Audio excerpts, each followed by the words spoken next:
Hi, I'm Gleaves Whitney. This is a continuation of my video essay, Less Pluribus, More Unum. Chapter 7, What Comes Next? What are we to make of the recent eruption of bipartisan behavior? Do the events of recent days hold out hope?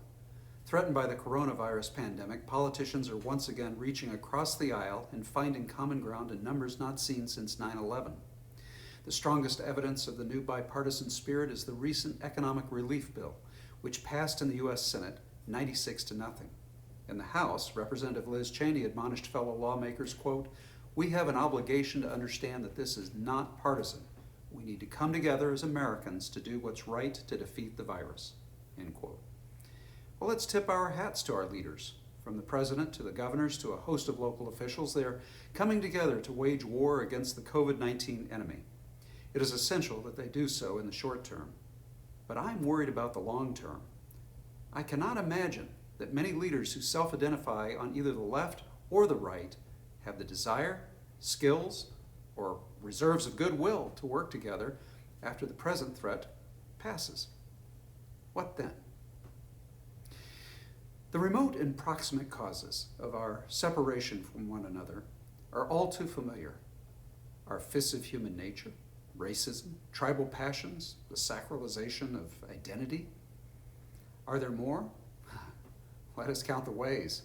The income gap, wage stagnation, outsourced jobs, opioid crisis, crisis of legitimacy, culture war, red-blue sorting, gerrymandering, welfare dependency, bureaucracy, congressional calendar, bad manners, cable TV, 24/7 news cycle, social media, anonymity of trolling, business models based on clickbait, endless wars, domestic unrest, pornography, selfishness, national debt, personal debt, demographic suicide, loneliness, psychological alienation, unmanaged anger, untreated depression, and on and on and on. Good Lord, this is exhausting.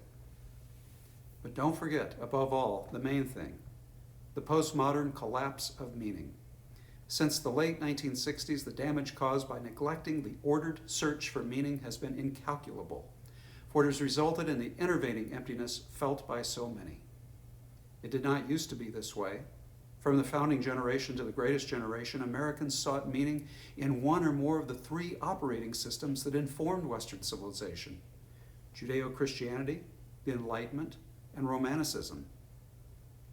The productive tension among these three operating systems defined the modern age. Three radically different worldviews, yet we moderns kept them suspended in a three-way polarity. By virtue of their liberal education, earlier generations of Americans integrated the three. Not perfectly, but functionally enough. In a single day, they could attend church to worship their God, read a magazine that reinforced their faith in science, and take a drive to lose themselves in the breathtaking panoramas of a national park. The tension within that three-way polarity produced not only relatively integrated human beings, but an unprecedented civilization.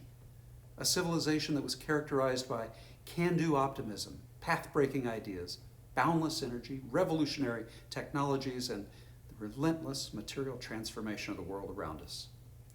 The United States of America was surely the most remarkable product of the modern age. Never before had a nation from its very start offered so many people, so many paths to the pursuit of happiness.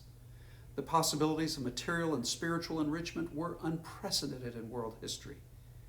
But modernity was not an unalloyed success.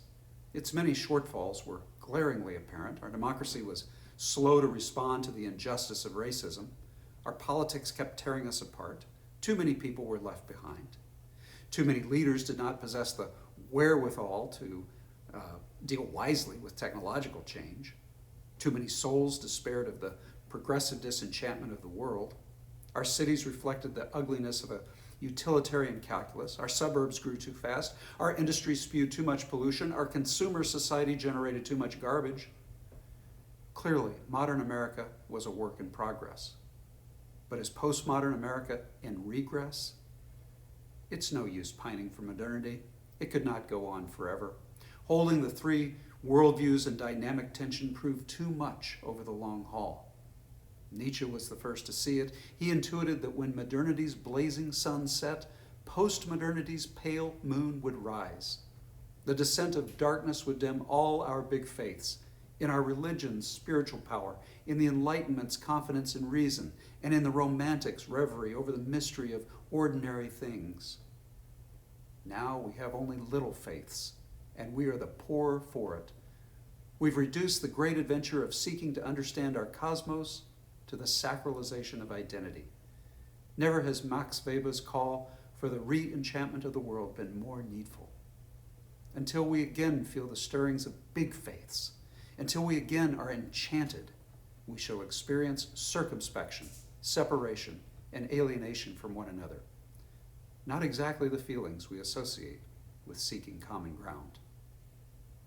Well, this concludes my 7-part series, my video essay titled Less Pluribus, More Unum. Thanks for watching.